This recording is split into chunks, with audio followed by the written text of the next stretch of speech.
এই ভিডিওটা আমার চোখে পড়ার পরে আমি হতভম্ব হয়ে গেলাম।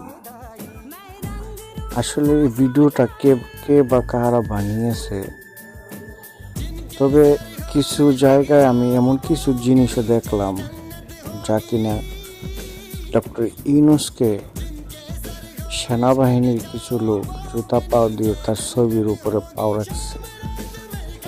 ব্যাপারটা কিরকম হয়ে গেল না? এইসব ভিডিও আসলে সোশ্যাল মিডিয়াতে রাখাটা জানি না কীরকম, তো কেননা সে আমাদের দেশের সম্মানিত একজন লোক, এমনিভাবে অসম্মান করাটা আমার মতে আসলে ঠিক হয় নাই। আর যেহেতু সেনাবাহিনীর লোকেরা এইসব কাজটা করতেছে, বা পোশাকধারী কিছু লোক, চেহারা দেখা যাচ্ছে না, তাই অনুমান করলাম যে হয়তো সেনাবাহিনীর লোক হতে পারে। আপনারা আপনাদের মন্তব্যটা জানাবেন।